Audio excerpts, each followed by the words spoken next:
ప్రియులారా, మన ప్రభు అయిన యేసుక్రీస్తు నామంలో మీకు శుభోదయం.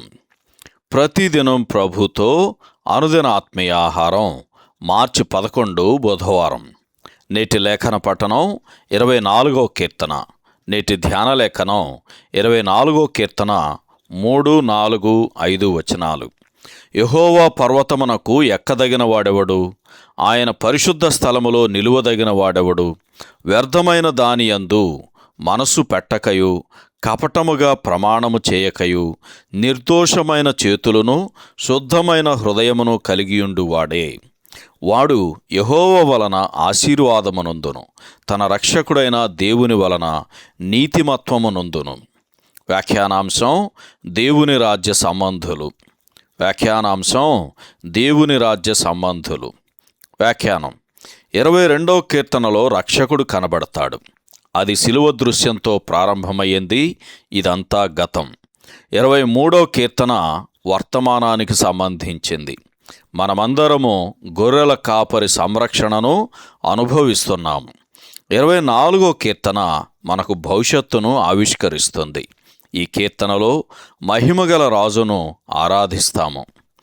ఈ కీర్తనలన్నీ దావీదు రాసినవే. దావీదు తిరస్కరణలు, బాధలు బాగుగా ఎరిగినవాడు.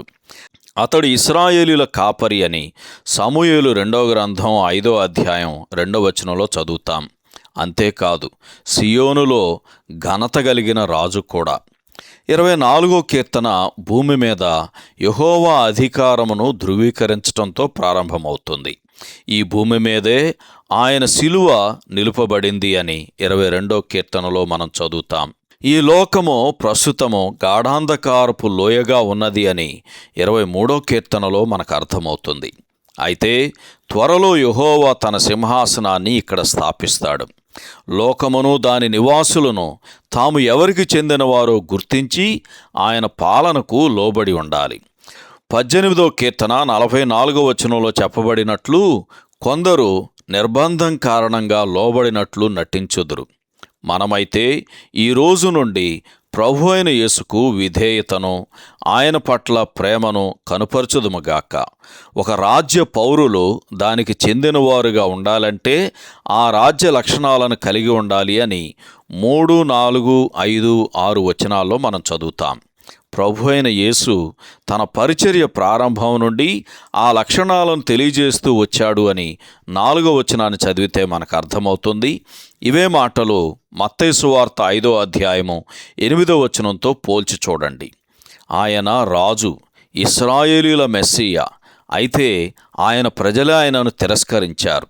కాబట్టి ఆయన తన శిలువను మోసుకొని తన దారిని వెళ్ళాడు అని యోహాను సువార్త 19వ అధ్యాయము 5వ వచనం, అలాగే 17వ వచనం చదివితే మనకు అర్థమవుతుంది.